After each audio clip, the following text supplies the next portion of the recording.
Generales de Dios. Ampliado. Campeones de la fe. Corrie ten Boom, 1892 al 1983, justa entre las naciones. Si miras al mundo, te estresarás.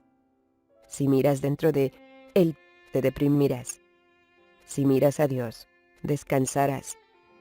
En la ciudad holandesa de Haarlem, en una casa varias veces centenaria y de curiosa construcción, vivía la familia ten Boom, compuesta de personas bondadosas, devotas lectoras de la Biblia, los mejores relojeros de Holanda. Pero el huracán de la ocupación alemana transformó al barbado patriarca y a dos de sus hijas en guerreros clandestinos. La pintoresca casa de la Barthelhorstraat se convirtió en base de la resistencia holandesa, refugio de perseguidos, y objetivo de la Gestapo. Los amables e ingeniosos ten Boom se enfrentaron al peligro y a la muerte de manera que constituye un fascinante relato de aventuras. Pero, más que eso, es la narración jubilosa, extraordinaria y a menudo graciosa, de un triunfo de la fe cristiana. El principio de la historia. Corrie ten Boom nació en Ámsterdam, Países Bajos, 15 de abril de 1892. Era la más joven de 3 hermanas y un hermano. Hija de Casper ten Boom, un relojero. Fue criada en el seno de la Iglesia Reformada de los Países Bajos,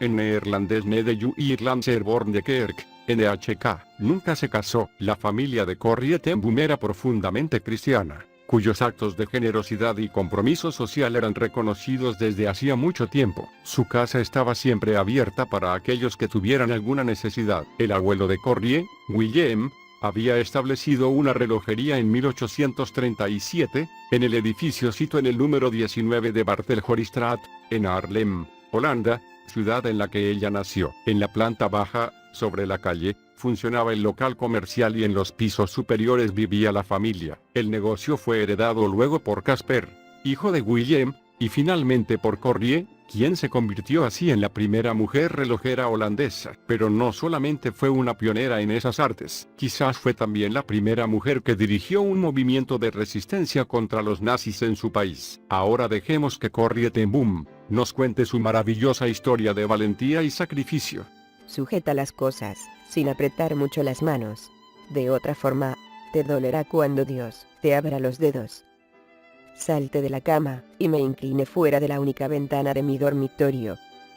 Frente a mis ojos, se alzaban las paredes de ladrillo de la parte posterior de otros edificios viejos en aquel apiñado centro del antiguo Haarlem. En lo alto, encima de los absurdos tejados, y las chimeneas tórcidas, aparecía un cuadrado de perlino firmamento. Tendríamos un día de sol para nuestra fiesta, porque ese día de enero de 1937, se cumplía el centenario de nuestra tienda. Exactamente un siglo antes el padre de mi padre había colocado en el escaparate un rótulo que decía: ten Boom, relojería. Saqué mi vestido nuevo, y ensayé unos pasos de vals. El dormitorio de mi padre quedaba exactamente bajo el mío, pero a los 77 años de edad, dormía a pierna suelta. Tú tampoco eres una pollita, recordé a la imagen del espejo. 45 años, soltera, y ya has perdido la silueta.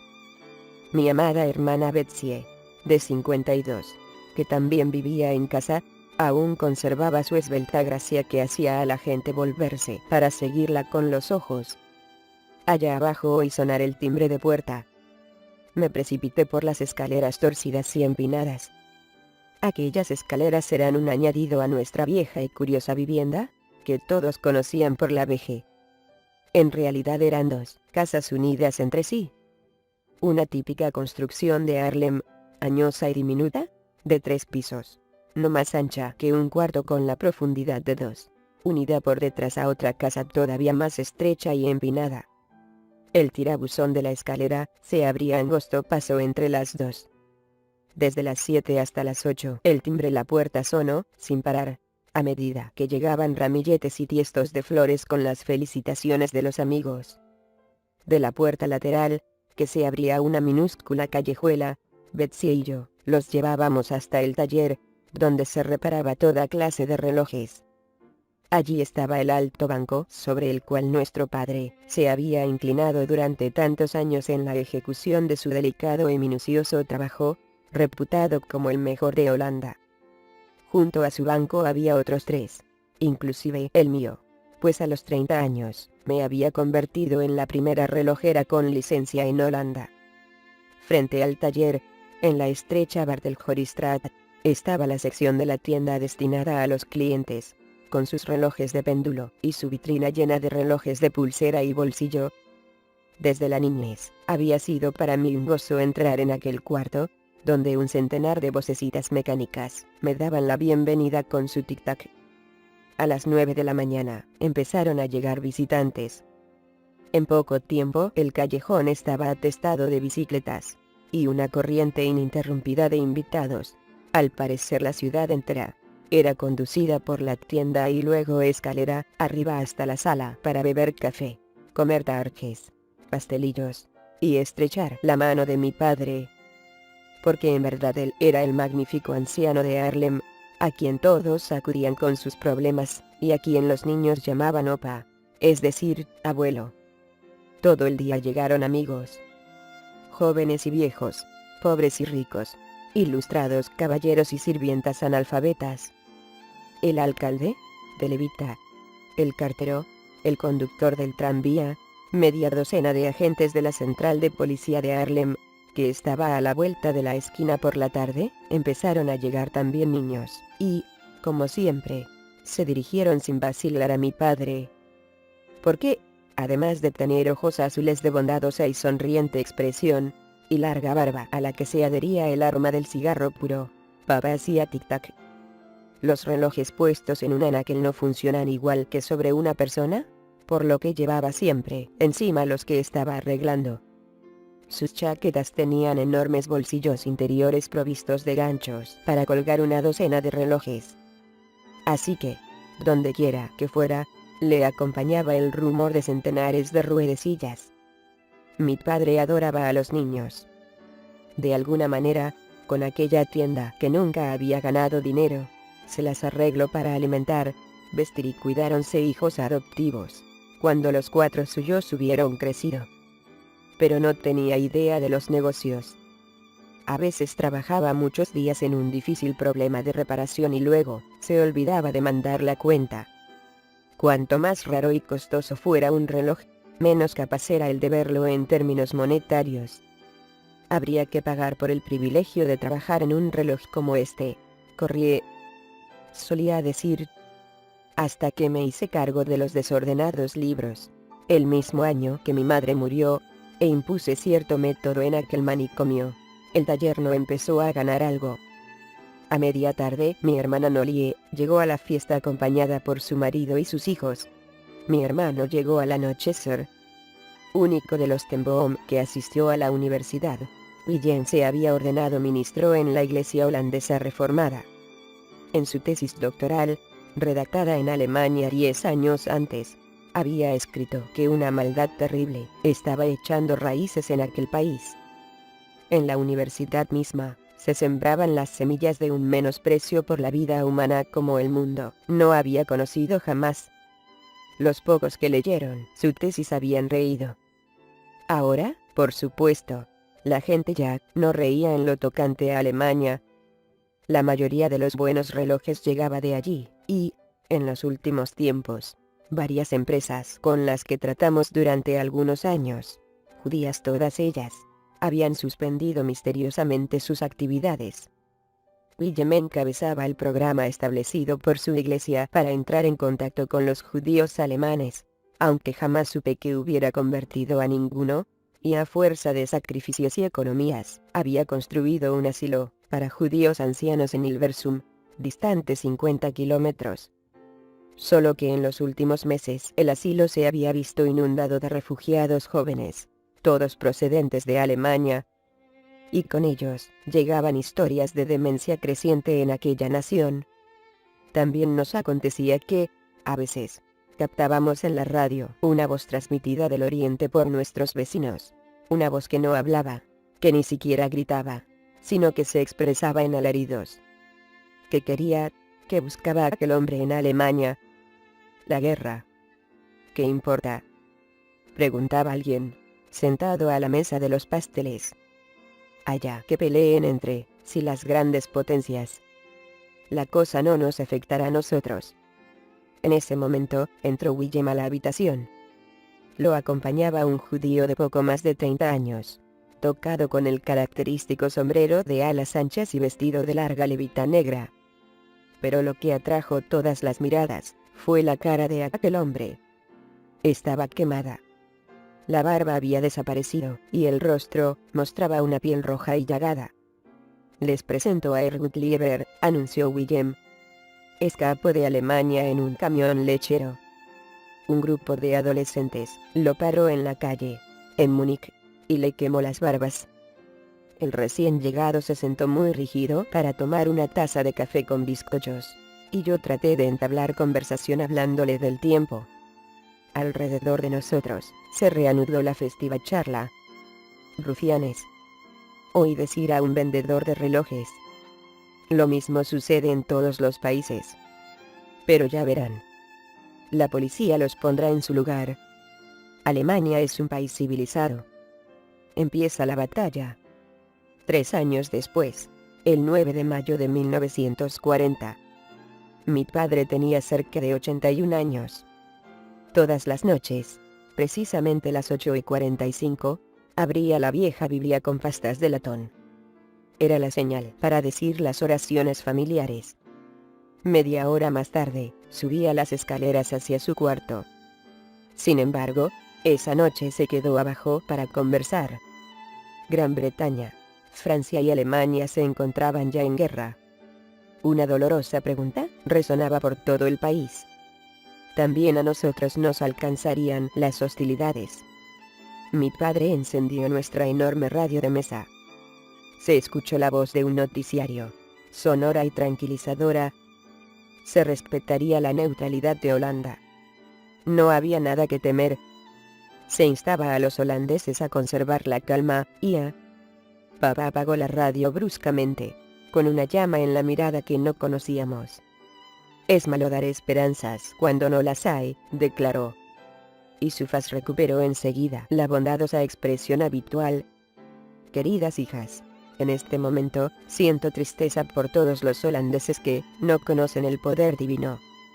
Porque los alemanes atacarán, y nosotros seremos derrotados. Pero él, no. A Betsy, y a mí, nos dio las buenas noches con un beso, y se fue a acostar. 5 horas más tarde, me incorporé repentinamente en la cama. ¿Qué había sido eso? ¿A otra vez? Un destello deslumbrador, seguido un instante después por una explosión que sacudió la cama. Fuera, sobre mi ventana, el trozo de cielo brillaba rojo y anaranjado. Me lancé al segundo piso, donde encontré a Betsy sentada en su cama. Nos abrazamos y juntas, exclamamos en voz alta. La guerra. El estruendo de las bombas parecía venir principalmente del aeropuerto. En las salas las sillas, los libreros de caoba, el viejo piano vertical, reflejaban una luz que bajaba del cielo incandescente.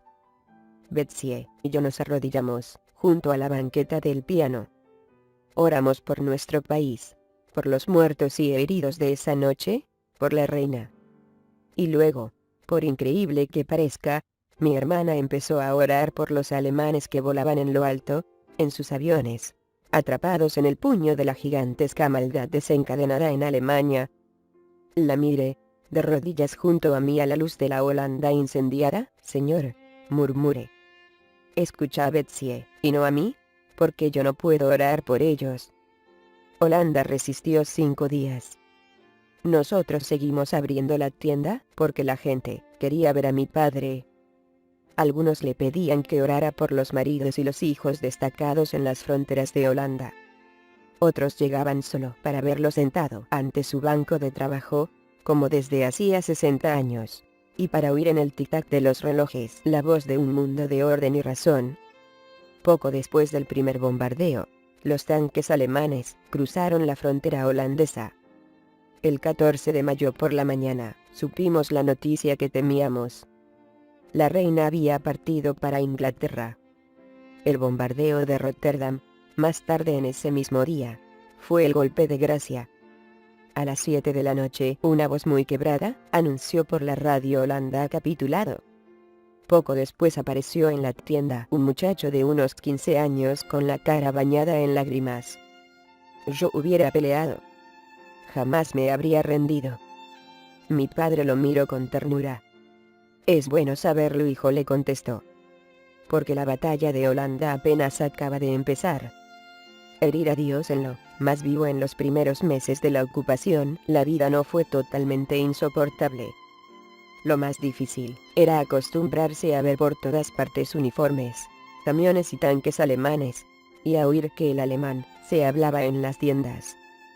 También se molestaba la imposición del carnet de identidad que todos los ciudadanos de más de 15 años de edad debían llevar consigo. Las colas que debíamos formar en todas partes. La propaganda nazi, y los periódicos que ya no publicaban noticias. Pero solo paulatinamente cobramos conciencia del verdadero horror de la ocupación. Durante los 6 primeros meses solamente se produjeron ataques menores contra los judíos de Holanda. Una piedra arrojada al escaparate de una tienda de propietario judío. Una palabrota garabateada en el muro de una sinagoga. Pero a medida que pasaban los meses, la Unión Nacional Socialista, es decir, el organismo de colaboracionistas en Holanda, aumentaba en número y audacia. En los paseos que mediado el día, solíamos dar mi padre y yo. Advertíamos los síntomas de la contaminación antisemítica. Un letrero en algún escaparate decía: «Aquí no servimos a judíos». A la entrada de un parque público: «No se admiten judíos». Lo peor eran las desapariciones. Un reloj ya reparado y listo para entregar, permanecía colgado en la trastienda mes tras mes. Una casa, en la manzana donde vivía Noye, quedó misteriosamente deshabitada, mientras la hierba crecía en el jardín. Nunca supimos si aquellas personas fueron secuestradas por la Gestapo o lograron esconderse antes de que les echaran mano. Los arrestos en público empezaron a menudear.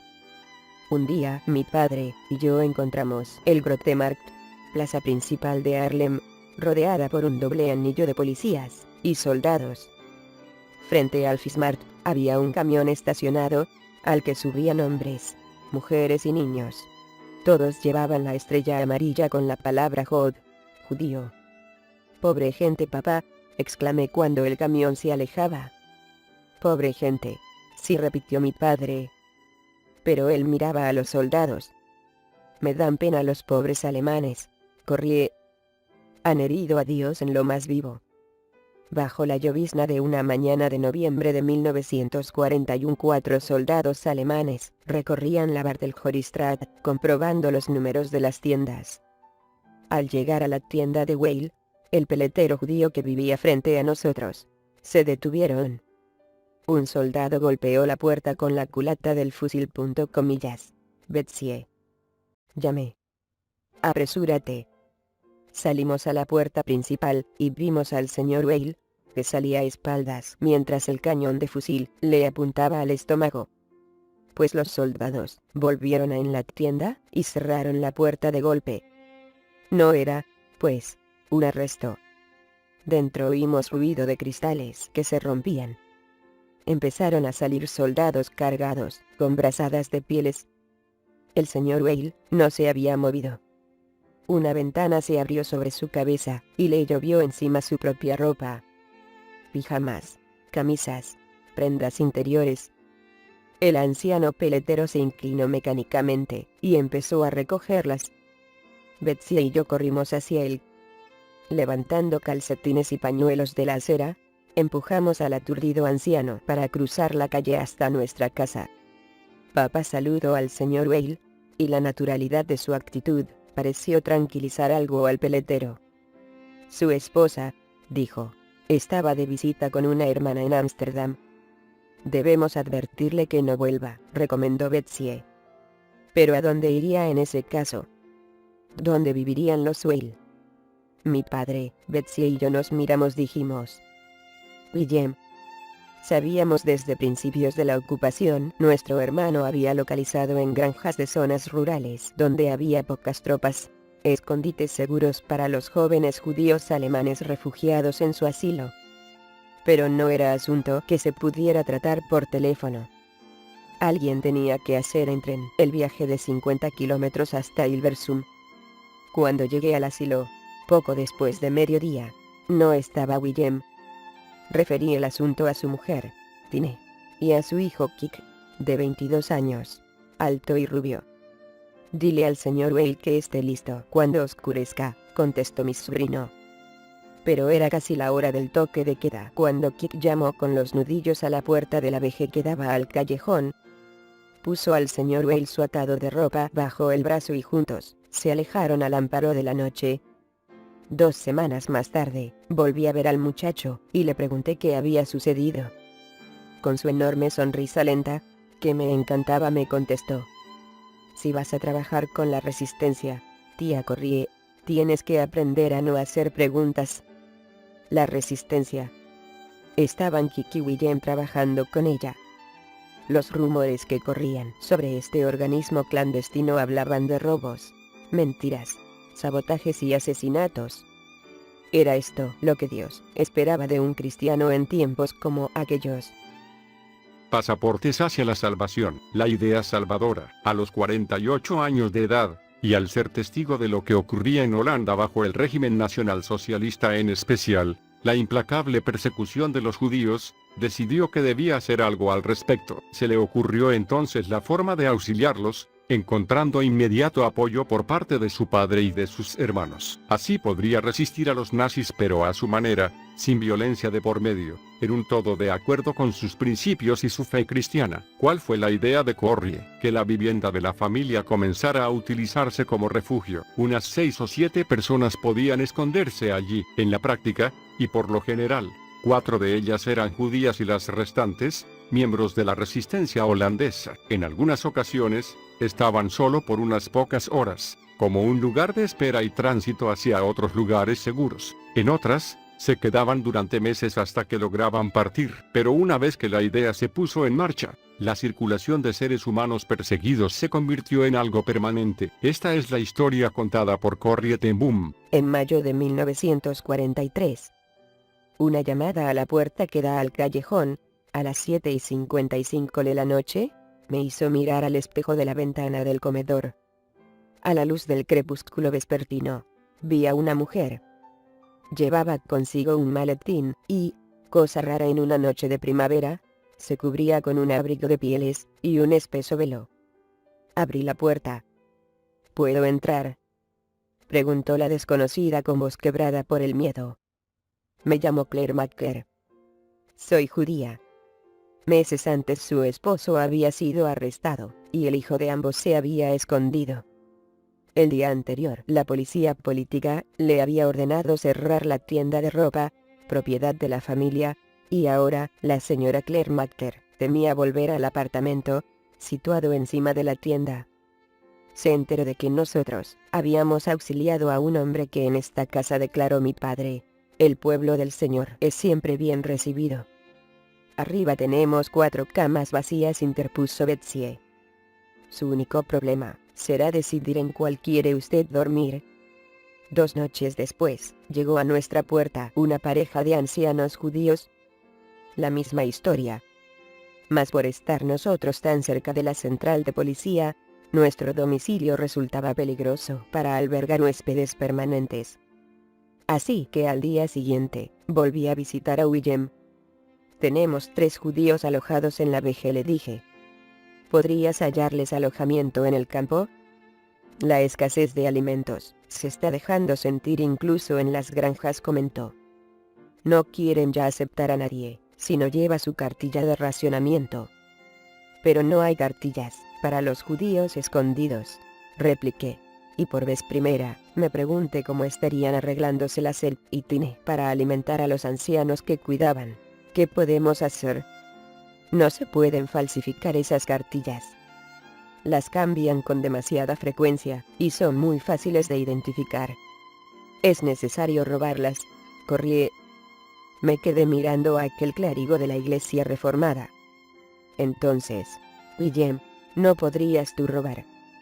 Quiero decir, ¿no podrías conseguir 3 cartillas robadas?», pregunté. «No, Corrie, me vigilan». Es mejor que tú organices tus propias fuentes.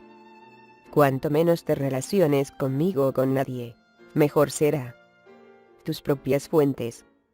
Aquello sonaba tan profesional. Pero al volver a casa en el tren atestado de gente, acudió a mi pensamiento un nombre. Fred Kornstra. Durante unos 20 años yo había estado encargada de una iglesia para retrasados mentales, y asistía a ella una hija de Fred, el cual ocupaba ahora un empleo en la oficina de comestibles de Harlem. Al caer la noche, me dirigí a casa de los Kornstra dando sacudidas en la bicicleta por las calles adoquinadas. Como ya había acabado con los neumáticos, me desplazaba trepidando sobre las llantas de metal. Nos han caído en casa huéspedes inesperados, le dije a Fred en cuanto se cerró la puerta a nuestras espaldas judíos. Su cara impasible no se alteró. Podemos hallarles un escondite seguro, añadí, pero necesitan cartillas de racionamiento. A los ojos de Fred asomó una sonrisa. Entiendo. Pero no hay nada que hacer, corrí. Las cartillas pasan por muchas revisiones. A menos que ocurriera un asalto. La oficina de comestibles en Utrecht fue robada el mes de marzo. ¿Recuerdas que? No me digas dónde, ni quién, ni cómo. Limítate a conseguirme las cartillas. Necesito, iba a decir 5, pero dije 100. Cuando Fred me abrió la puerta una semana más tarde, ya me tenía las cartillas. 100 pasaportes hacia la salvación. El cuarto secreto. En la segunda planta del edificio, en la propia habitación de Corrie, se construyó un escondite, cuya entrada estaba disimulada por un armario, que consistía en un espacio de alrededor de 2,5 metros. De largo por 0,70 metros.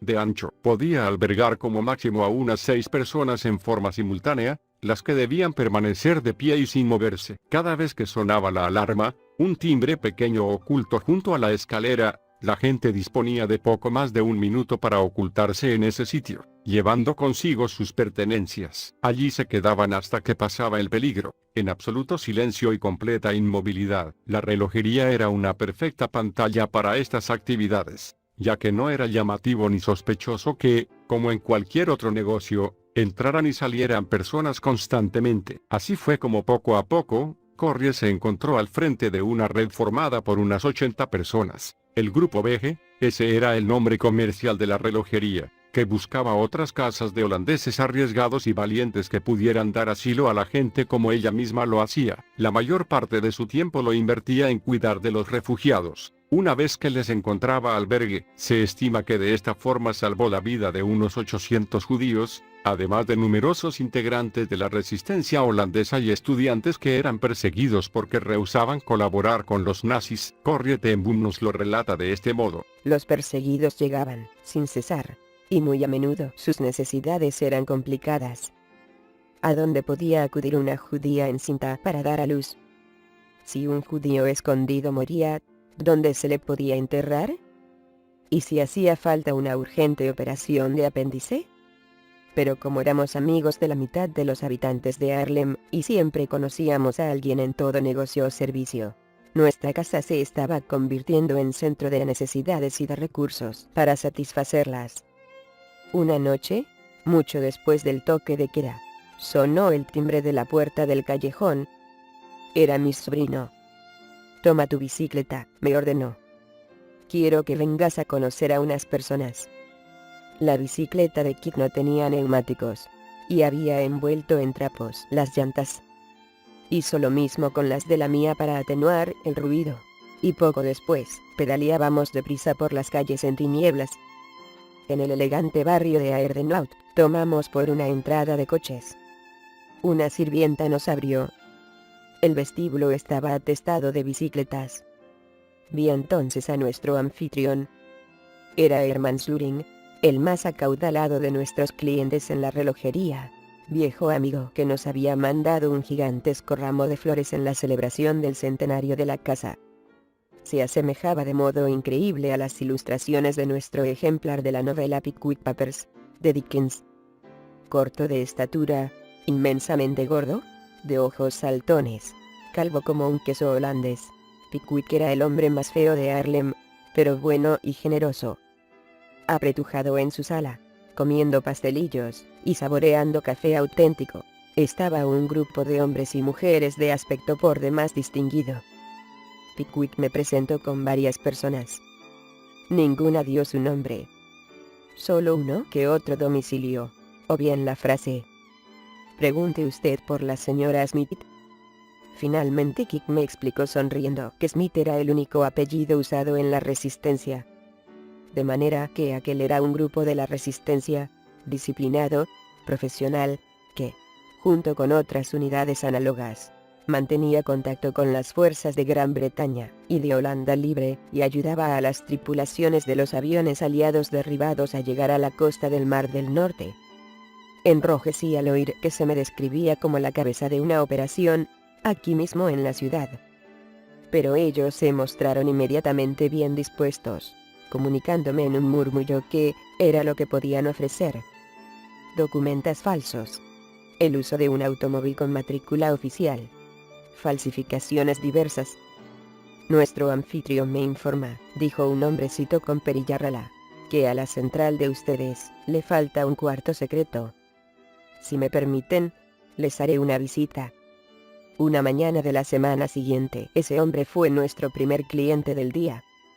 Smith, comentó mi padre con interés, yo conozco a varios Smith. ¿Por casualidad no estará usted emparentado con...? Papá, le interrumpí, el señor es la persona de quien te hablé.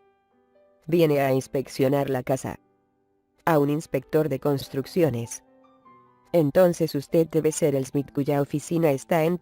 Papá, le supliqué. Tratamos de explicarle las cosas, pero él era incapaz de engañar o aceptar engaños. Y, al llevarme al señor Smith, todavía pude oír a mi padre murmurando: «Pero yo conocí a un Smith, de Coningstrad». El señor Smith aprobó el escondite que yo había preparado para las cartillas de racionamiento, bajo el último peldaño de la escalera en el pasillo trasero. También aprobó nuestro sistema de advertencia. Un letrero triangular, con un anuncio de los relojes Alpina, colocado en la ventana del comedor. Si estaba a la vista era porque se podía entrar en la vejez sin peligro. Le mostré un estrecho espacio, detrás de la alacena rinconera del comedor, que había quedado allí al modificarse la casa, mucho tiempo atrás, y que, de ser necesario, podía dar cabida a una persona. Pero Smith no lo aceptó. «Esto es lo primero que registrarían», declaró. Hecho por la estrecha escalera de caracol, y a medida que subía su animación iba en aumento. Se detenía en los caprichosos rellanos, encantado, así como en los antiguos rincones. Golpeaba con el puño los viejos muros, y reía a carcajadas al ver cómo los niveles de los pisos de las dos viejas casas se continuaban en forma desigual. Al llegar a lo más alto, entró en mi dormitorio y dejó escapar un grito de alegría. «Aquí está. El escondite debe estar en lo más alto». Le da a uno tiempo de meterse en él mientras registran abajo. Se inclinó fuera de la ventana mirando a uno y otro lado. Después empezó a tomar medidas. «Aquí es donde debe ir el muro falso». Trazó con lápiz una línea a lo largo del piso, a 80 centímetros de distancia del muro del fondo. Esto es lo más que me atrevería a aconsejar. En los días siguientes él y sus trabajadores estuvieron entrando y saliendo constantemente. En cada visita traían consigo algo. Unos ladrillos en una cartera. Herramientas en un periódico doblado. 6 días después de que empezaron la obra, Smith llamó a mi padre, a Betsy y a mí, para que la viéramos. Nos quedamos boquiabiertos. El olor de pintura fresca saturaba el ambiente, pero sin duda en aquel cuarto no había nada que se acabara de pintar. Las 4 paredes se veían igualmente sucias. Las antiguas molduras, astilladas y desconchadas, corrían ininterrumpidamente en torno al techo. Viejas manchas de agua aparecían en la falsa pared trasera, de ladrillo enyesado, y a lo largo se extendían estantes empotrados en ella, anaqueles de viejas tablas combadas. En el ángulo del extremo izquierdo, debajo del anaquel inferior, un tablero corredizo, de 60 centímetros por lado, daba acceso al cuarto secreto. Una vez dentro era posible estar de pie, sentarse, o incluso tenderse sobre una colchoneta. Un respiradero oculto en el muro verdadero, dejaba entrar aire fresco. «Tengan siempre aquí una jarra de agua», nos pidió Smith. «Cambien el agua una vez por semana. Las galletas y las vitaminas se conservan indefinidamente. Siempre que haya alguien ajeno a la casa deberán guardar aquí todas sus pertenencias, salvo la ropa que lleve puesta», pegó con el puño en la gruesa pared de ladrillo. «Esto jamás lo descubrirá la Gestapo», concluyó. Preparativos para el desastre. En la primavera de 1943 docenas de judíos pasaron por nuestra estación clandestina, y 50 holandeses, entre hombres y mujeres, componían nuestro grupo. La Resistencia de Dios, como solíamos llamarnos a veces en broma. Los del grupo no se veían en general unos a otros, pero todos conocían la VG. ¿Hasta cuándo seguirían creyendo los curiosos que nuestra tiendecita era un negocio tan activo como parecía con tanto ir y venir? Cada vez resultaba más difícil encontrar alojamiento seguro para los judíos, y, como era inevitable, la VG adquirió algunos residentes fijos por varias razones. En algunos casos, porque sus rasgos faciales marcadamente semíticos los convertían en un riesgo mayor. Cierta noche, en su casa, Pickwick me soltó un sermón. «Cornelia», me dijo, «tú sabes que de un momento a otro pueden irrumpir en tu casa. El cuarto secreto será inútil si tus huéspedes no pueden meterse en él a tiempo. Ese Leendert que está viviendo con ustedes es un buen electricista. Pídele que instale un sistema de alarma». Ese fin de semana Leendert instaló cerca del remate de la escalera un zumbador suficientemente fuerte para que se oyera en toda la casa, pero no desde afuera. Luego puso botones que activaran el zumbador en todos los aposentos que tenían ventana o puerta a la calle. Por entonces, contábamos con 3 residentes permanentes extraoficiales: el maestro de escuela y electricista Leendert, el abogado Eng, y un cantor de sinagoga, Meyer Mosel. 2 veces al día subían los 3 al cuarto secreto. Por la mañana para guardar la ropa de cama y los colchones. Por la noche para guardar su ropa de día.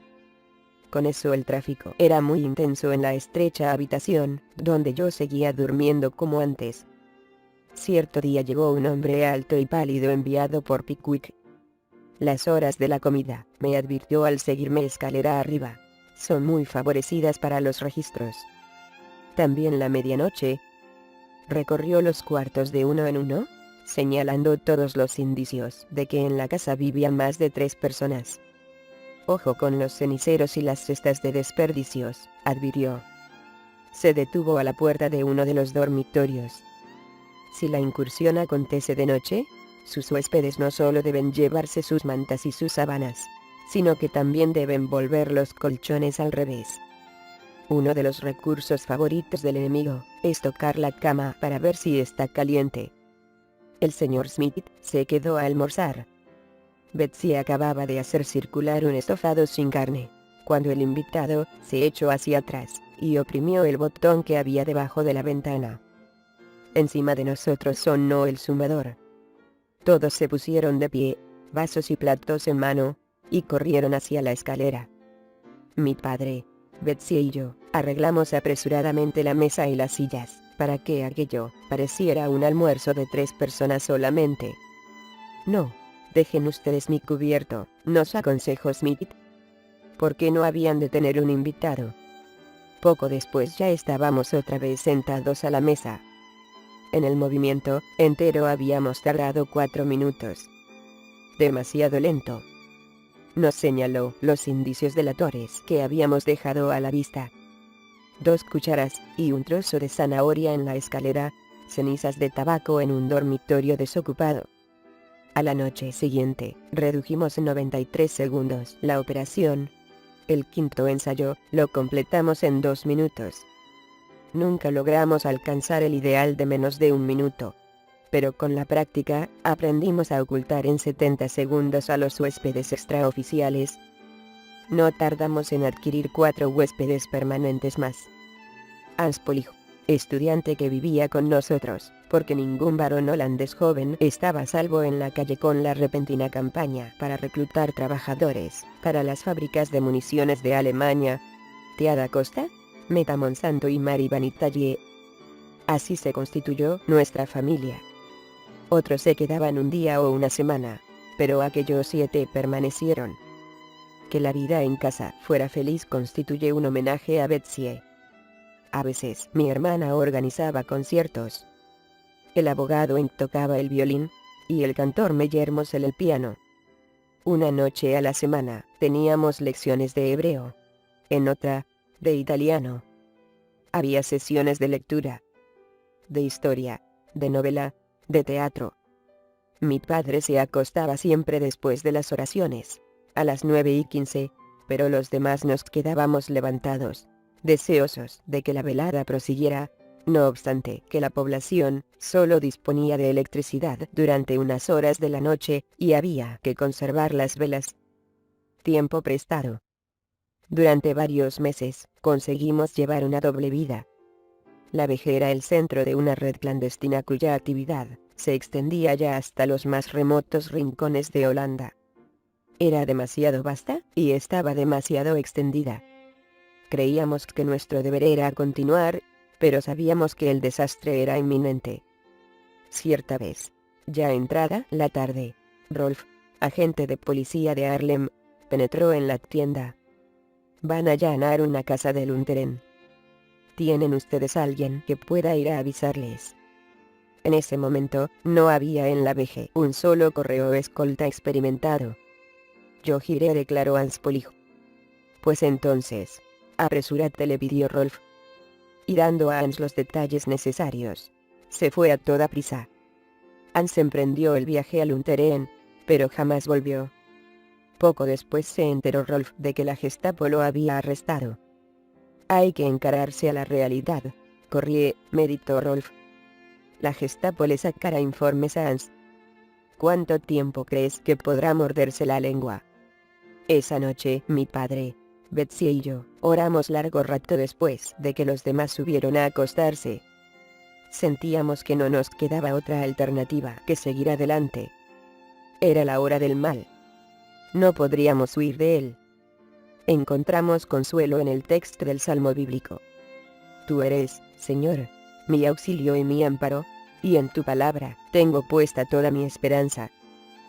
La tradición e irrupción, pero algo sucedió repentinamente y las actividades debieron interrumpirse. Un día, un hombre entró al negocio de los Tembum y le dijo a Corrie que él y su esposa eran judíos y que necesitaban dinero para sobornar a un policía. Ella le respondió que podría conseguírselo. Ese hombre fue quien el 28 de febrero de 1944 los delató a la Gestapo, policía secreta de los nazis. Sus agentes esperaron durante todo el día, vigilando la relojería, y detuvieron a cada una de las personas que se disponía a entrar. Para el anochecer, habían capturado alrededor de 30 prisioneros. Luego allanaron la casa, donde arrestaron a Corrie, su padre Casper, sus hermanos Willem, Nolie y Betsy y su sobrino Peter, y los condujeron a la cárcel de Scheveningen. Aunque la Gestapo sospechaba que había gente escondida en alguna parte y revisó cuidadosamente todo el edificio, no consiguieron encontrar el refugio, donde en aquel momento había 4 judíos,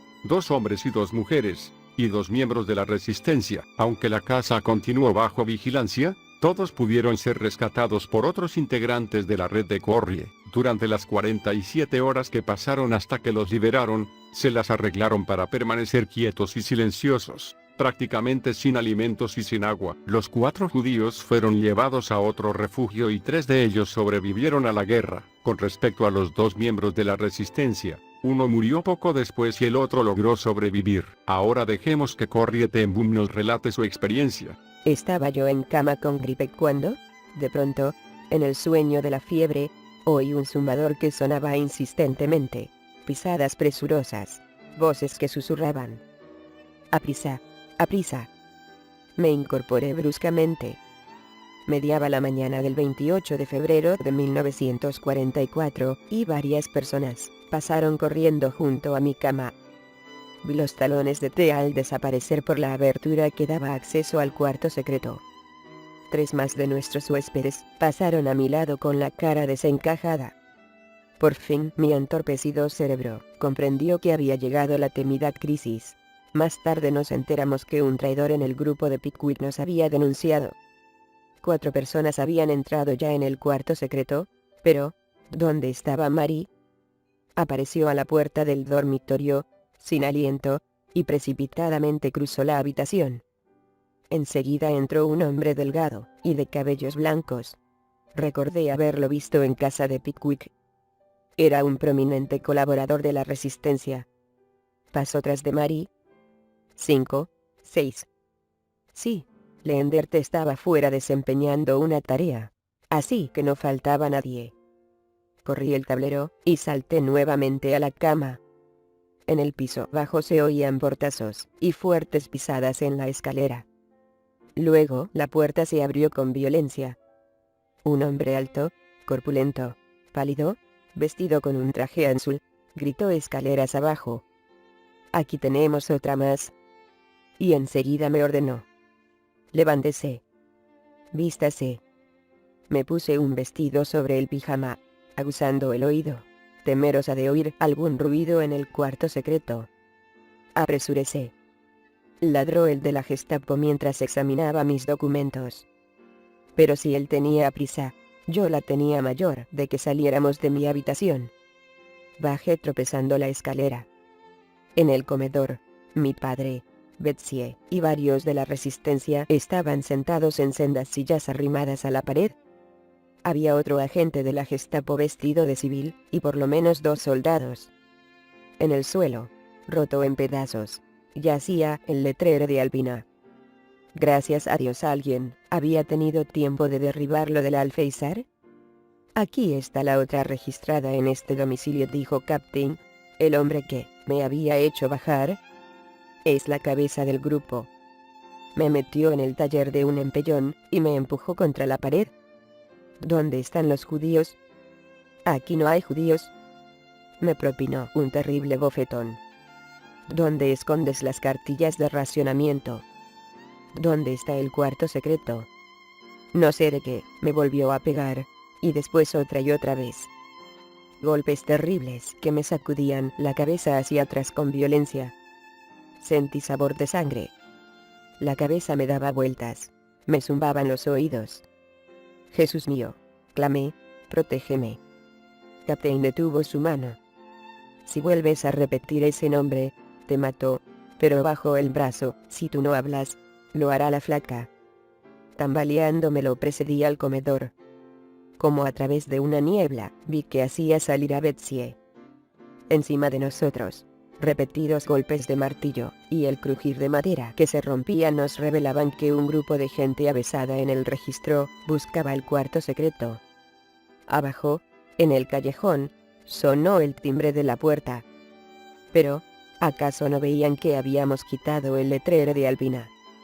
Volví los ojos a la ventana. Y allí estaba el aviso, los pedazos cuidadosamente pegados uno con otro. Levanté la mirada, y me encontré con que el otro agente de la Gestapo, Williamse, tenía la vista fija en mí. Me lo imaginé, declaró. Era una señal, ¿no es así? El martilleo cesó, y Williamse fue a abrir la puerta del callejón. Yo solo acertaba a mirar con angustia el letrero colocado en la ventana, según el cual todo en la veje marchaba como de costumbre. El aviso se había convertido en una trampa.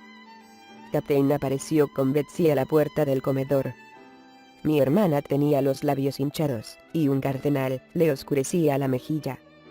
Se dejó caer en la silla contigua a la mía. «Oh, Betsy. ¿Te lastimaron?». «Sí. Ese hombre me inspira una gran pena». «Las prisioneras. Cállense», aulló Captain con el blanco rostro más pálido que de costumbre. El timbre de la puerta volvió a sonar. El recién llegado apenas había tomado asiento en la silla que le indicaron, cuando la campanilla volvió a sonar otra vez. En poco tiempo el comedor se llenó de gente arrestada. Pero finalmente dejaron de llegar. Alguien habría comprendido que las cosas andaban mal, y seguramente dio la alarma. Un hombre apareció a la puerta. Si aquí hay un cuarto secreto, declaró. Debe haberlo construido el mismo diablo. Guillén se miró a mi padre, a Betsy, ¿y a mí? Aquí hay un cuarto secreto, insistió con calma. Muy bien. Pondremos guardia alrededor de la casa hasta que se conviertan en momias los que están allí. En el horrorizado silencio que siguió, Guillén se nos ordenó bruscamente que nos pusiéramos en pie y que nos dirigiéramos a la puerta con nuestros abrigos y sombreros. El destino de los Tembum, ya en prisión, cuando a Casper, el papá de Corrie ten Boom, le fue informado que podía ser condenado a muerte por salvar judíos, declaró: sería un honor dar mi vida por el pueblo elegido de Dios, y en cierta forma así fue, ya que murió a los 10 días de ser detenido, a los 84 años de edad. Corrie y su hermana Betsy estuvieron en 3 prisiones diferentes durante los siguientes 10 meses después de su arresto, hasta que fueron enviadas al campo de concentración de Ravensbrück, cerca de Berlín, en Alemania. Betsy, de 59 años, murió al poco tiempo de llegar allí. No logró soportar las privaciones a las que fue sometida. El hermano, Willem, de 60 años, cuyo crimen había sido colaborar con la resistencia, contrajo tuberculosis durante su estancia en la cárcel y murió poco después de terminar la guerra. Otro de los sobrinos de Corrie, Christian, de 24 años, fue llevado al campo de Bergen-Belsen también acusado de formar parte de la resistencia, y nunca más se supo de él, de modo que 4 miembros de la familia ten Boom ofrendaron sus vidas frente al compromiso que habían asumido para salvarlas de otros seres humanos. Corrie ten Boom recordó así esta dura experiencia. Después de pasar la noche en la comisaría de policía de Haarlem, a los arrestados en la Veje, junto con otros prisioneros, nos llevaron en autobús a La Haya. Me quedé helada al ver a nuestro viejo amigo Pickwick subir al autobús empujado por 2 soldados. Su calva cabeza era una masa de contusiones. Tenía los pelos de la barba cubiertos de sangre seca. No nos miró, y al llegar a nuestro destino, se lo llevaron a otro lado. En una gran sala del cuartel de la Gestapo, empezó la interminable rutina de tomar nombres, domicilios y ocupaciones. Tú, viejo, llamó en voz alta el interrogador en jefe. Quisiera mandarte a tu casa. Solo dame tu palabra de que no nos traerás más dificultades. Vi la figura de mi padre, muy erguida, con su aureola de cabellos blancos. Si me voy a casa ahora, contestó claramente. Mañana mismo le abriré mi puerta al necesitado que llame a ella. Vuelve a la fila, gritó el hombre de la Gestapo, pronto.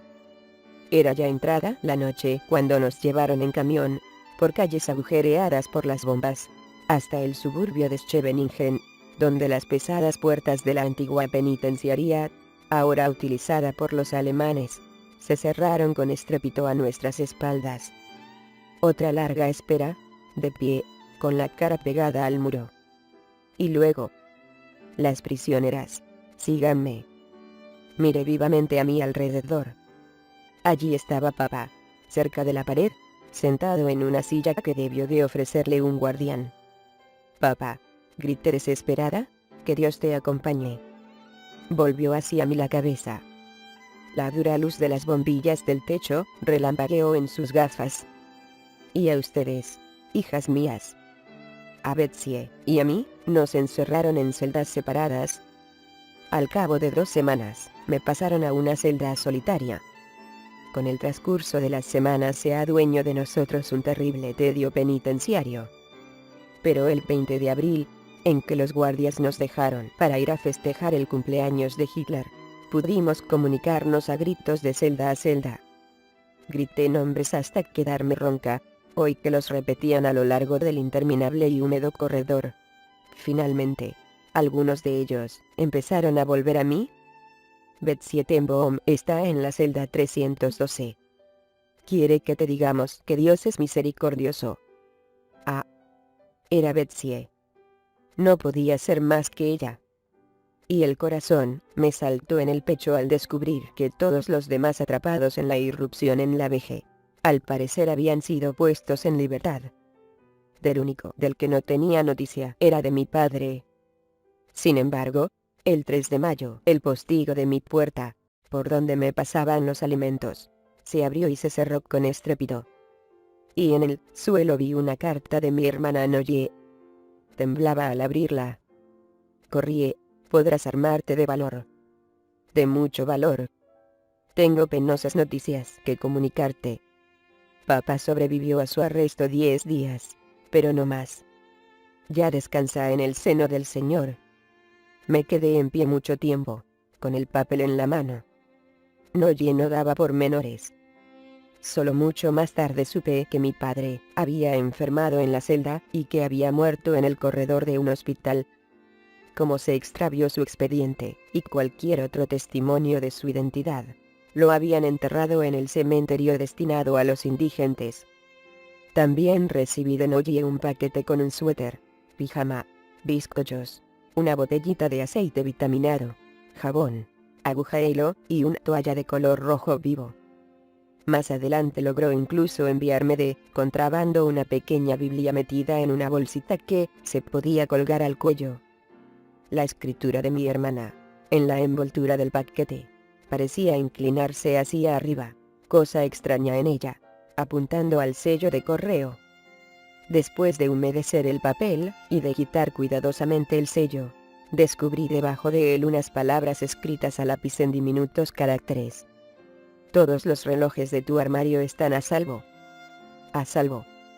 Esto significaba que Meyer, Eng, Harry y todos los demás habían logrado salir del cuarto secreto y burlar la vigilancia de los soldados. Estaban libres. Rompí a llorar entre sollozos.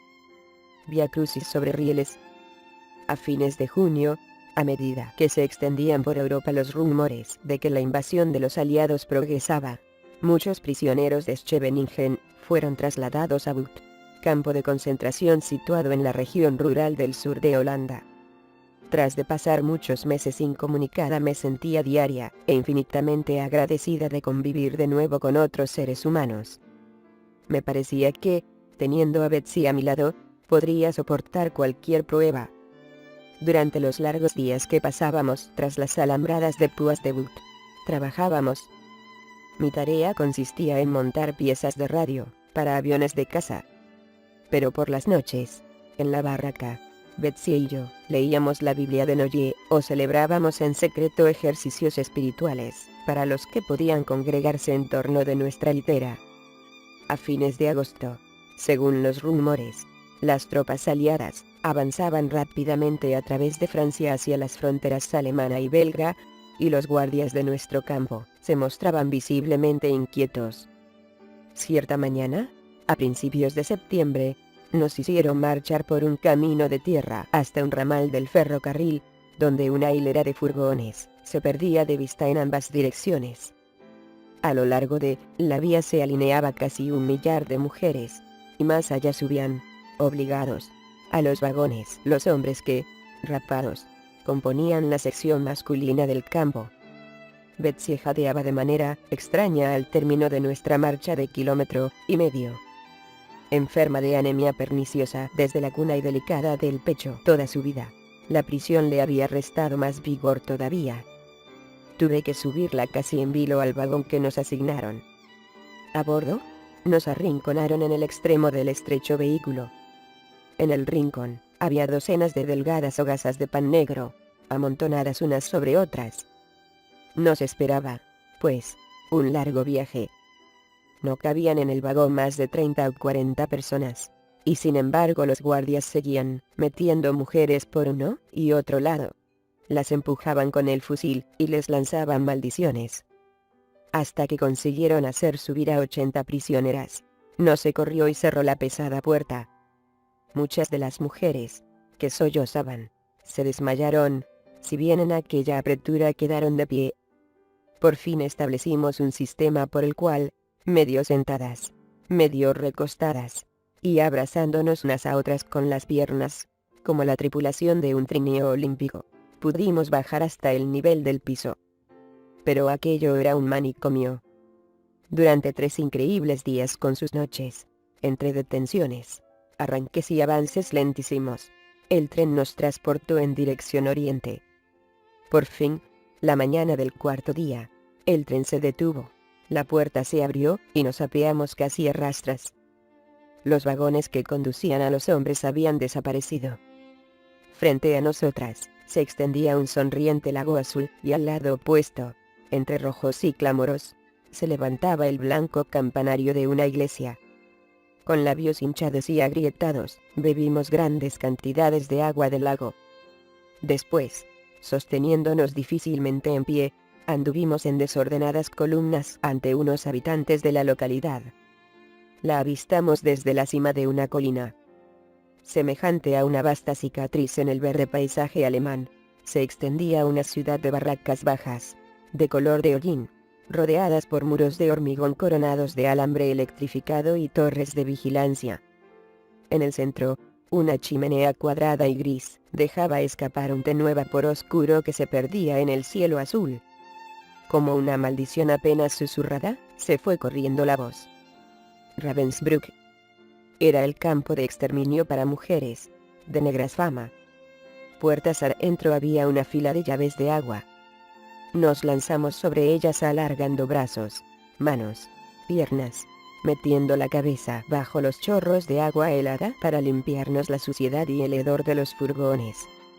Las guardianas se precipitaron a golpearnos con sus fuetes, cortos y duros, hasta apartarnos de los grifos, y nos alejaron de allí. Pasamos 2 días y 2 noches a la intemperie, sobre el piso de ceniza endurecida del patio de revista. Llovió, y la segunda noche, con la tierra y las mantas todavía mojadas, Betsy empezó a toser. La envolví en el suéter azul que me envió Noye, y le di unas gotas de aceite vitaminado, pero a la mañana siguiente mi hermana sufría dolorosos retorcijones. Una y otra vez, debió suplicar a la impaciente celadora que le diera permiso para ir a la zanja que hacía a las veces de letrina. La tercera noche, nos llevaron a la oficina de registro de las nuevas internadas. Cada mujer, al llegar hasta una mesa donde se sentaban las oficiales, debía echar su manta, su funda de almohada, y cuanto llevara consigo, en un montón cada vez más alto. Pocos escritorios más adelante debía quitarse la ropa y después, bajo el escrutinio de una docena de soldados de las SS, pasar desnuda la sala de duchas. Al salir, vestía únicamente una delgada bata carcelaria y zapatos. Pero Betsy necesitaba el suéter y las vitaminas. Y ella y yo teníamos necesidad de la Biblia, que yo llevaba colgada al cuello, escondida bajo mi ropa de trabajo. ¿Cómo podría pasar tales cosas ante tantos ojos vigilantes? Apreté en el puño la botella de vitaminas antes de arrojar las otras cosas en la pila, y, mentalmente, oré. Dios mío, tú nos diste este libro precioso. Tú lo has mantenido oculto durante registros e inspecciones. Tú has... Sentí que Betsy se tambaleaba contra mí, pálido el semblante, los labios apretados. Supliqué a un guardia que pasaba que nos indicara el excusado. Él hizo un brusco movimiento de cabeza en dirección de la sala de duchas. Tímidamente, Betsy y yo nos salimos de la fila y nos encaminamos hacia la gran sala, olorosa a humedad, que en ese momento estaba vacía, aguardando al siguiente grupo de mujeres desnudas y tiritando. Por favor, le dije al soldado de las SS que custodiaba la puerta. Los excusados. Usen el desagüe, repuso, cortante.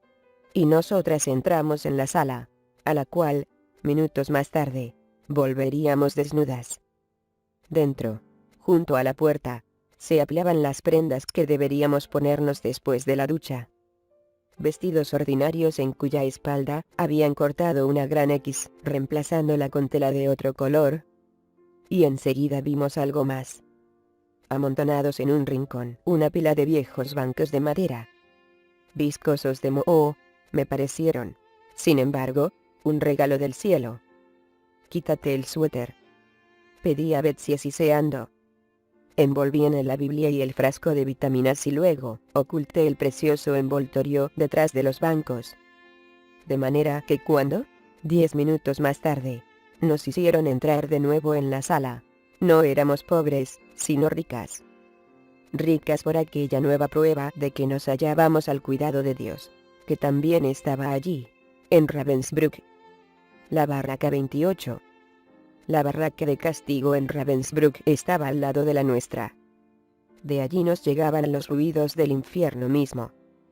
Golpes infligidos con ritmo regular, gritos de dolor que seguían el ritmo de los golpes. Por la mañana, durante la interminable ceremonia de pasar lista, teníamos que estar en pie, con las manos temblando a los costados, ansiando cubrirnos con ellas las orejas. Pero a medida que el resto del mundo resultaba cada vez más extraño, se me patentizó la razón de que mi hermana y yo nos halláramos allí. Desde la mañana hasta la hora en que se daba orden de apagar la luz, en todo momento libre, nuestra Biblia era el centro de un creciente círculo de auxilio y esperanza. Semejantes a niños en torno de una hoguera, nos congregábamos alrededor del libro sagrado para acercar nuestro corazón a su calor y a su luz.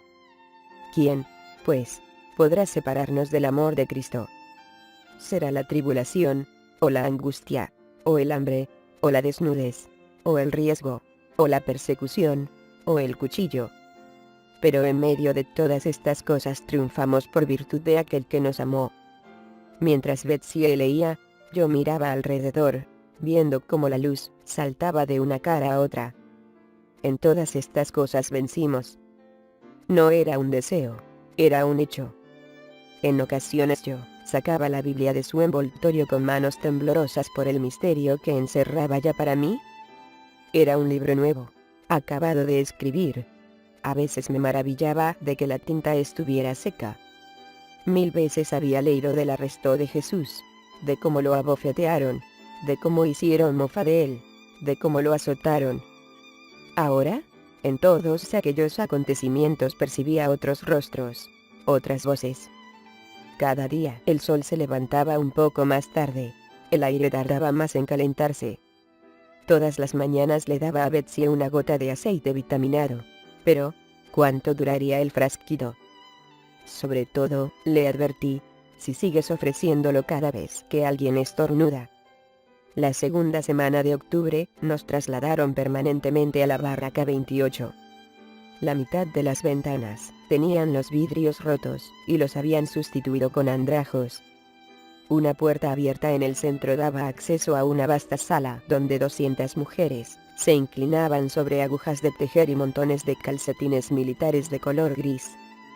A ambos lados, unas puertas se abrían hacia 2 salas, todavía más grandes. Los dormitorios. El olfato nos dijo que el lugar era inmundo, que la ropa de cama estaba sucia y hedía a orines. No había camas individuales, sino grandes tarimas cuadradas, en 3 pisos superpuestos, apretadas una contra otra por los extremos, dejando entre ellas uno que otro pasillo estrecho. Para llegar a nuestro sitio, en la segunda hilera y en el centro de un gran bloque, tuvimos que encaramarnos a fuerza de brazos y después gatear encima de 3 tarimas cubiertas de paja. De repente sentí una picadura en una pierna. «Pulgas», grité Betsy, «esto está lleno de pulgas. ¿Cómo podremos vivir aquí? Muéstranos cómo. Muéstranos cómo». Betsy profería estas palabras con tanta naturalidad que tardé un segundo en advertir que estaba orando. Para ella la diferencia entre la oración y el resto de la vida se borraba cada vez más. «Y corrí», exclamó emocionada.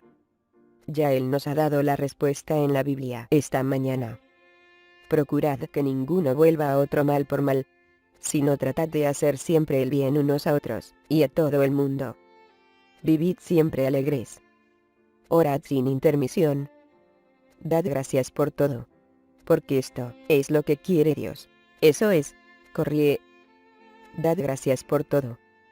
Eso es lo que podemos hacer. Podemos empezar ahora mismo a dar gracias a Dios por todo lo que hay en esta nueva barraca. Por ejemplo, pregunté, ¿por qué nos han mandado aquí juntas? Me mordí los labios, y exclamé, «Oh, sí, Señor Jesucristo. Por lo que tienes en las manos. Mire la Biblia. Tienes razón. Gracias, gracias, Señor. Sí, añadió Betsy. Gracias por el apiñamiento que hay aquí. Porque eso significa que muchos más escucharán la palabra divina. Me miró con expectación. Corrie, me instó. Sí, muy bien. Gracias por esta muchedumbre atestada, apiñada y sofocante. Gracias, prosiguió Betsy serenamente, por las pulgas, y por aquello si era demasiado. Betsy, ni siquiera por Dios podría dar gracias de que tengamos pulgas. Dad gracias por todo, insistió, citando la Biblia. No dijo en placenteras circunstancias. Las pulgas forman parte de este lugar, donde Dios nos ha puesto. Entonces nos pusimos de pie entre las tarimas, y dimos gracias por las pulgas. Pero yo estaba cierta de que esta vez Betsy no tenía razón. Sucias de sudor y agotadas por la larga jornada de trabajo, las demás mujeres de la barraca 28 empezaron a llegar poco después de las 6. La construcción había sido calculada para 400. Ahora contenía 1400.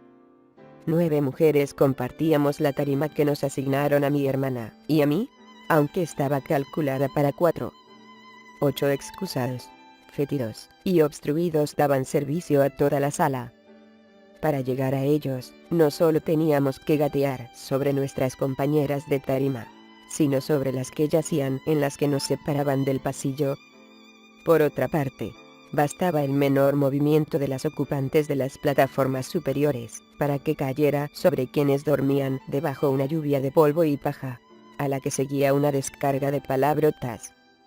Constantemente estallaban reyertas entre las exhaustas y desnutridas mujeres. En ese momento reñían algunas, porque las mujeres que dormían más cerca de las ventanas las habían cerrado por causa del frío. Al instante se alzaron docenas de voces exigiendo que las abrieran de nuevo. Oíamos forcejeos, bofetadas, sollozos. Jesús mío, clamó Betsy en voz alta, en la oscuridad, que descienda tu paz en esta sala, donde tú estás presente. Oh, Señor, no puede haber rencillas. Poco a poco los ruidos de furia se calmaron. Hagamos un trato, propuso alguien que hablaba alemán con fuerte acento escandinavo. Vente a dormir aquí, que es más caliente.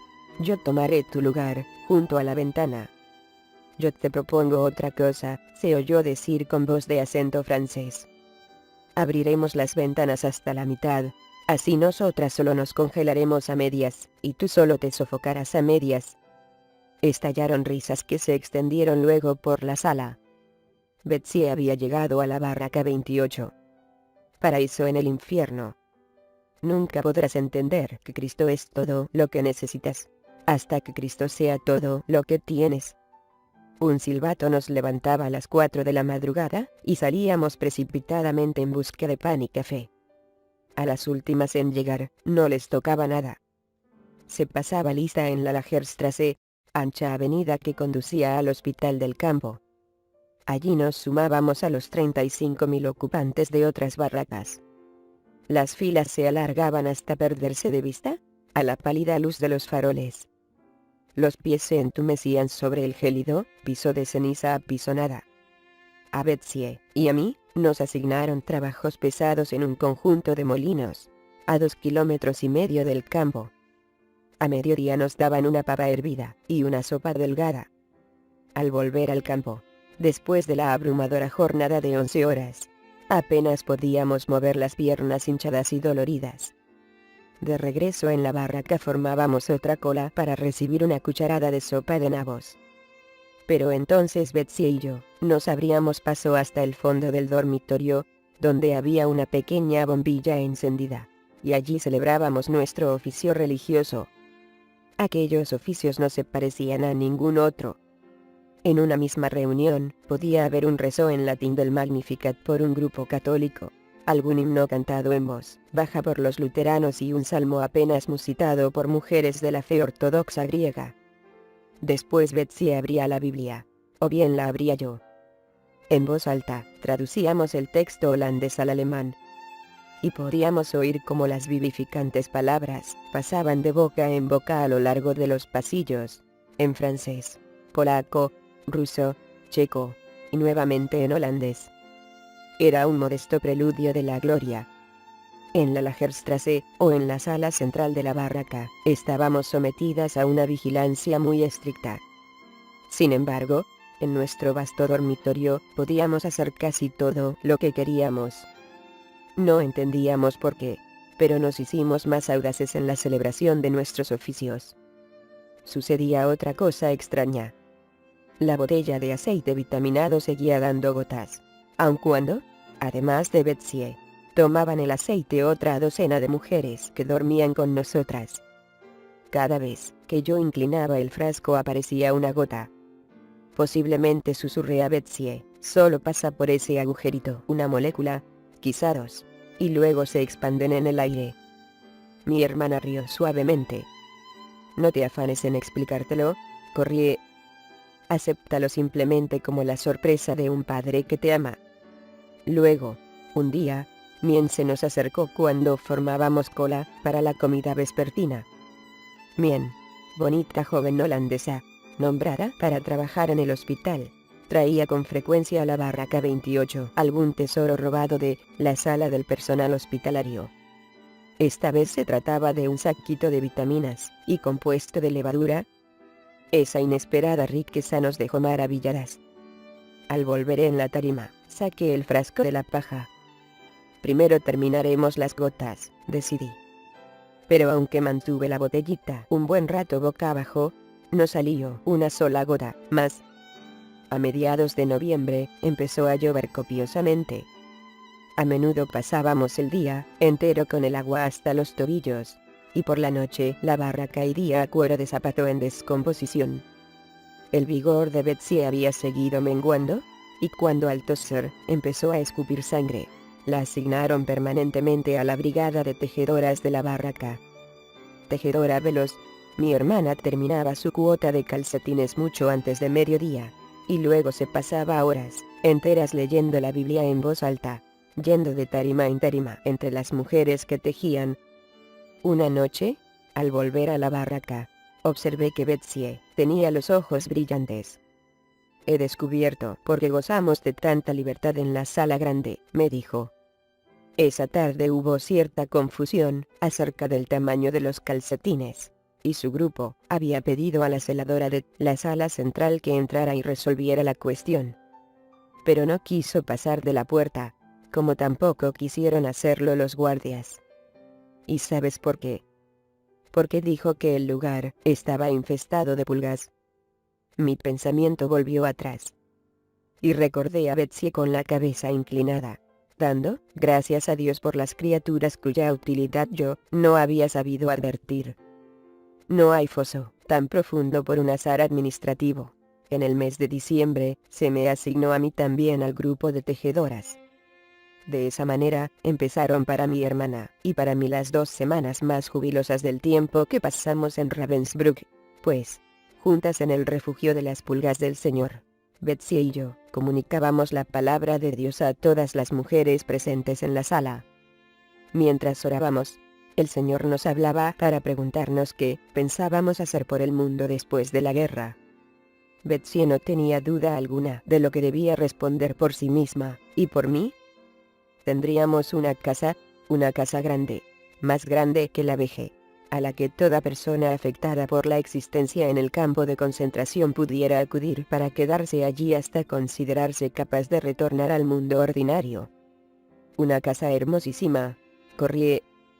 Los pisos son de parqué, hay estatuas en las paredes, y una escalinata grande y majestuosa. Y jardines. Les hará tanto bien, Corrie, el cuidar de las flores. La miré asombrada. Hablaba como si describiera algo que tenía ante sus ojos. Pero aquella barraca atestada y sucia era la dolorosa e inacabable realidad. Y, mientras tanto, hacía cada vez más frío. La semana anterior a la Navidad Betsy despertó incapaz de mover piernas y brazos. Marieke de Graaf, holandesa, me ayudó a llevarla fuera en brazos. Después de pasar lista, la metimos de nuevo en cama. Betsy hablaba lenta y confusamente, pero intentaba decir algo. Es un campo, Corrie. Un campo de concentración. Pero, Nosotras lo dirigimos. Tuve que agacharme para oírla. El campo de que hablaba estaba en Alemania. Había dejado de ser una prisión para convertirse en un refugio, donde seres humanos deformados por aquella filosofía del odio y el culto de la fuerza, tenían la oportunidad de aprender otra forma de vida. No existían allí muros, ni alambradas de pifias, y en las ventanas de las barracas, había tiestos de flores. Les hará tanto bien observar cómo crecen las plantas. La gente puede aprender de las flores a amar. Para entonces ya sabía yo a qué gente se refería. A los alemanes. ¿Quieres decir que tendremos un campo en Alemania, Betsy? En lugar de esa gran casa en Holanda. No, no. Primero tendremos la casa. Ya está lista, y nos espera, y tiene unas ventanas enormes. El sol entra a torrentes. Un acceso de tos la interrumpió. Cuando por fin se quedó quieta, una mancha de sangre ennegrecía el jergón. Dormitó a ratos todo ese día y la noche siguiente, despertando varias veces con la emoción de alguna nueva noticia de nuestro trabajo en la Holanda y la Alemania de posguerra. Las barracas son grises, Corrie, pero las pintaremos de verde claro, brillante, como de primavera al otro día, cuando sonó la sirena. Mariske y yo volvimos a sacar a Betsy del dormitorio para que pasara lista. Pero en esta ocasión, una celadora dijo por fin: la prisionera está ya en condiciones para ser transferida al hospital. 2 ordenanzas pusieron la frágil forma de mi hermana sobre una camilla, y yo lo seguí.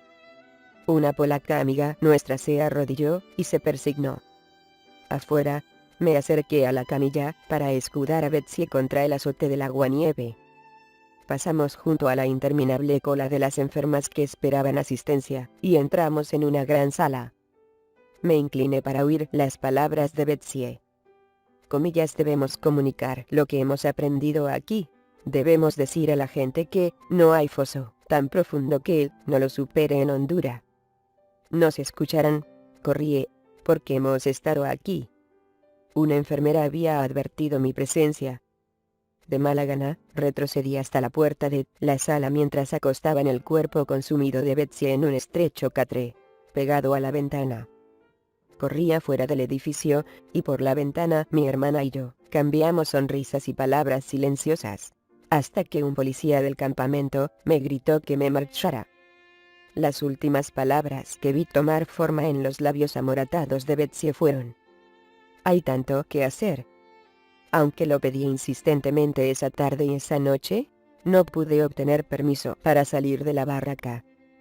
Pero a la mañana siguiente, en cuanto se terminó de pasar lista, me dirigí al hospital, con permiso o sin él.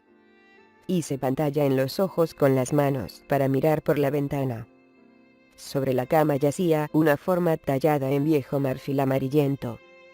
Aquella forma estaba desnuda. Podía verse cada una de sus marfileñas costillas, así como el contorno de los dientes por entre las mejillas apergaminadas. Tardé un momento en comprender que era a Betsy a quien veía. Y luego 2 enfermeras se colocaron a los pies y a la cabecera de la cama, tomaron las 4 esquinas de la sábana, y se llevaron el bulto fuera de la sala. Me aparté de la ventana, y eché a correr. Luego comencé a andar. Anduve largo tiempo, y, cosa extraña, ningún policía del campo me detuvo. Corrie, era Mien, nuestra amiga holandesa que trabajaba en el hospital. Te he buscado por todas partes. Oh, ven conmigo. Me tomó del brazo, y me llevó de nuevo al hospital. Era posible colarse por una gran ventana, tan torcida que no cerraba herméticamente. La ventana correspondía a las letrinas de la parte posterior, o sea, el mismo lugar a donde llevaban los cadáveres. Cuando vi a dónde me conducía Mien, hice que me soltara el brazo. Ya lo sé, Mien, ya lo sé. Pero ella volvió a aferrarme, y a empujones, me obligó a entrar por la ventana dentro del pestilente cuarto. Volví la cabeza, no quería mirar el desgarrador espectáculo de una fila de cadáveres alineados ante la pared del fondo. Pero Mien me echó un brazo sobre los hombros, y me condujo hasta el lado opuesto de la habitación. ¿La ves, Corrie? Levanté los ojos para mirar la cara de mi hermana. Jesús mío, ¿qué has hecho? Porque ante mí yacía Betsy, como si durmiese, con cara lozana y joven. Las arrugas de la preocupación, los surcos abiertos por el dolor, los profundos huecos causados por el hambre y la enfermedad habían desaparecido. Ante mí estaba la Betsy de Harlem, feliz y en paz. O sin duda, más fuerte y más libre, la Betsy que gozaba de la gloria, resplandeciente de alegría y salud. Incluso sus cabellos aparecían graciosamente peinados, como si un ángel la hubiera acicalado. Al fin, perpleja, me volví a mirar a Mien. Una enfermera nos abría la puerta. «Pueden salir por el vestíbulo», nos indicó en voz baja. Miré una vez más la cara radiante de mi hermana. Mien y yo abandonamos el lugar. En el vestíbulo, había sobre el suelo un montón de ropa. Encima estaba el suéter azul de Noye. Me incliné para recogerlo, pero Mien me asió del brazo. «No toques eso. Piojos negros. Van a quemarlo todo». Y así debí dejar atrás el último vínculo físico que me unía a Betsy. Ahora, lo que me ligaba a ella era la esperanza de ganar el cielo.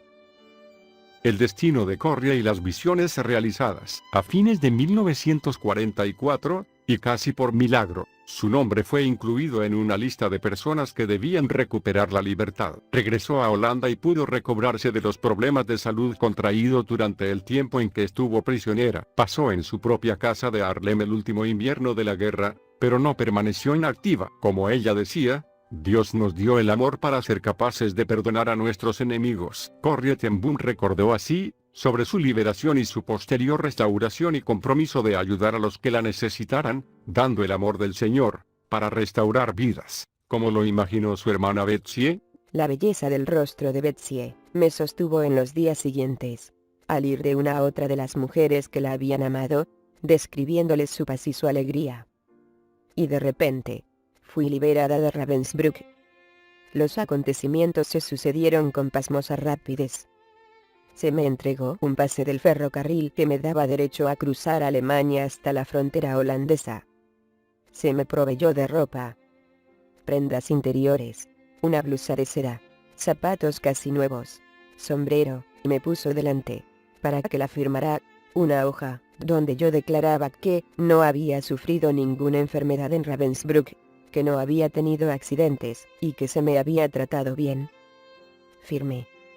El viaje de regreso, aquel enero de 1945, fue una interminable y confusa serie de retrasos causados por daños a la vía férrea, y por mi propia debilidad física. Pero al fin me encontré de nuevo en Holanda, y luego en el gran edificio de ladrillo donde estaba el asilo de Willem, estrechando en mis brazos a Tine y a dos de mis sobrinas, mientras Willem venía hacia mí por el corredor, cojeando y apoyado en un bastón. Nos abrazamos largo tiempo, mientras yo les contaba de la enfermedad y muerte de Betsy. No habían tenido noticias de su hijo Kik desde que lo deportaron a Alemania, meses atrás. Pasé 2 semanas en Hilversum, pero no podía descansar hasta que estuviera de regreso en Harlem. Obtuve por fin la autorización para el viaje, cuya última parte hice en un automóvil negro, con matrícula oficial, suministrado por Pickwick, quien parecía hallarse tan activo como siempre. Al llegar a la Bartelhorstraat, salté del auto casi antes de que se detuviera, y caí en brazos de Noye. En la relojería, riendo y sollozando al mismo tiempo, estaba Tos, nuestra fiel dependienta y contadora. La vida, como un reloj, empezó a funcionar de nuevo. Pasaba la mañana reparando relojes en el taller. Casi siempre, al mediodía, me dirigía, saltando sobre el adoquinado en mi bicicleta sin neumáticos, hasta casa de Noye. Y sin embargo, mi inquietud persistía. Aún andaba yo en busca de algo. Un día descubrí que era ello. Betsy. Era a Betsy a quien echaba de menos en todo momento. Era a mi hermana a quien yo había esperado encontrar de vuelta en Harlem. Pero no estaba aquí. Y entonces, por vez primera desde su muerte, recordé sus palabras. Debemos comunicarlo a todos. Corrí. Debemos comunicarles lo que hemos aprendido. Esa misma semana empecé a predicar. Dando saltos, montada sobre mi bicicleta, recorría las calles de Harlem con el mensaje de que la alegría llega más hondo que la desesperación. Era una buena nueva que la gente tenía necesidad de oír en aquella triste primavera de 1945. No había tulipanes que cubrieran los campos con alfombras de color, porque la población consumió todos los bulbos como alimento. No había familia sin tragedia. En iglesias y clubes y casas particulares, proclamé las verdades que Betsy y yo habíamos aprendido en Ravensbrück. También hablé de la primera visión de Betsy, de un hogar donde los que habían sido lacerados podrían aprender a vivir de nuevo sin temor. Al terminar una de mis pláticas, cierta esbelta y aristocrática dama se me acercó. La señora Bierenstein, y me ofreció abrir su casa para que allí se realizara la visión de Betsy Tenboom. La señora Dean salió a encontrarme a la entrada de su finca, en el suburbio de Bloemendaal, y tomamos por un paseo de añosos robles cuyas copas se entrelazaban encima de nosotras. Al doblar un recodo, nos hallamos ante una mansión de 56 habitaciones, que se levantaba en el centro de un extenso prado. Alcé la vista hacia el techo de 2 aguas, y las altas ventanas con emplomados. Con la boca seca inquirí. Tiene adentro pisos de parqué, una ancha galería alrededor de un vestíbulo central, y estatuas en bajo relieve a lo largo de las paredes. La señora de A me miró atónita. Entonces, ¿ha estado usted aquí antes? No contesté.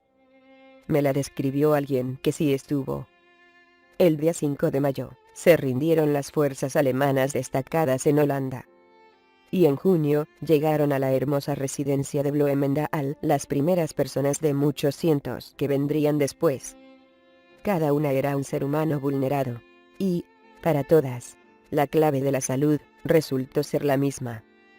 Todas tenían algo que perdonar. El vecino que la había denunciado, el guardia brutal, el soldado sádico. Lentamente, cada uno de esos desdichados desahogaba el amargo dolor que anidaba en lo más hondo de su ser. Su alivio se iniciaba generalmente en el jardín, tal como Betsy había previsto. Entre las flores en botón, o las hortalizas camino de madurar, la conversación se apartaba gradualmente del pasado doloroso para referirse al tiempo que haría el día de mañana. Cuando la mención de los compatriotas holandeses que habían colaborado con el enemigo ya no provocaba una explosión de ira, comprendía yo que estaba cercana la curación del que hablaba. Pero cuando por fin decía, esas personas a que usted se refería, los despreciables colaboracionistas, o traidores, a quienes yo había cedido la veje como refugio, ¿cree usted que les agradaría recibir algunas de estas zanahorias que cultivamos aquí? Entonces me convencía de que había ocurrido el milagro. Seguí hablando en público, recorriendo Holanda, Europa y los Estados Unidos. Pero el lugar donde encontré más hambre de escuchar el mensaje de Betsy fue Alemania. Aquel país estaba en ruinas, sus ciudades convertidas en cenizas y escombros, pero lo más terrible eran los espíritus y corazones calcinados. Fue en Alemania donde me buscó el director de un organismo de socorro. ¿Había oído hablar de mis actividades de rehabilitación en Holanda?, me dijo. Y él y sus colaboradores se preguntaban si yo hemos encontrado un lugar cerca de Darmstadt. Es un antiguo campo de concentración que acaba de ser desocupado por las autoridades. Nos dirigimos a Darmstadt en automóvil. Rollos de alambre de púas enmohecido circundaban todavía el lugar. Recorrí lentamente un sendero de cenizas endurecidas, entre barracas grises. Abrí una puerta que chirriaba. Me detuve entre las filas de camastros metálicos. Jardineras en las ventanas, dije. Tendremos jardineras en todas las ventanas. Hay que quitar el alambre de púas, por supuesto, y necesitaremos pintura. Pintura verde, verde claro. Del color de lo que nace en primavera. Posguerra, mi Dios, pues, suplirá todo lo que os falta conforme a sus riquezas en gloria en Cristo Jesús. Filipenses 4:19. Corrie perdonó la pérdida de sus seres queridos y sus propios sufrimientos, aquellos que le fueron infligidos en la época de su permanencia en el campo de concentración, y fue más allá. Un día de 1947, en Múnich, un hombre quiso saludarla y pretendió estrecharle la mano. Al ver su rostro, lo reconoció de inmediato como uno de los guardianes más crueles de Ravensbrück, uno de los muchos ante los cuales tuvo que desfilar desnuda junto con su hermana Betsy cuando, según los especiales criterios impuestos por los nazis, seleccionaban a la gente que era todavía útil para el trabajo de aquella que no lo era. ¿Cómo podía darle la mano a ese hombre? Él le dijo que se había convertido al cristianismo después de la guerra y que creía que Dios lo había perdonado por todas las maldades que cometiera en el campo de concentración, pero que necesitaba que ella personalmente le dijera que lo perdonaba. Naturalmente, era reacia a perdonarle, pero se dijo a sí misma que sería capaz de hacerlo. Ella escribió que fue capaz después de perdonar, y que durante un momento largo se estrecharon las manos, el antiguo guardia y la antigua prisionera.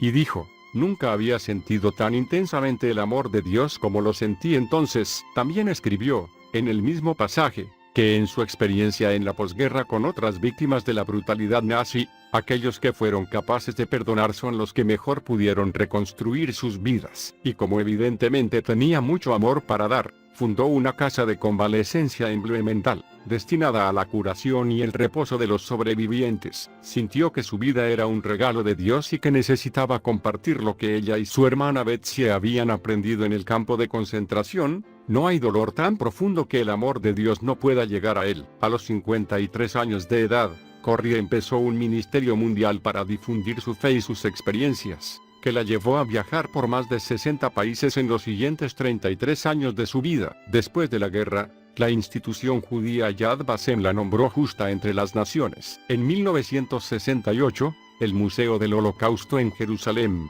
Yad Vashem, le pidió que plantara un árbol en memoria de las muchas vidas de judíos que ella y su familia salvaron. Así lo hizo y ese árbol aún crece allí. A principios de la década del 70, su libro, El Refugio, se convirtió en un bestseller. También se filmó una película basada en su historia en 1975. Como se dijo anteriormente, Corrie era una mujer que tenía fe en Dios. En 1978 sufrió un accidente cerebrovascular que la dejó paralizada. Murió el 15 de abril de 1983.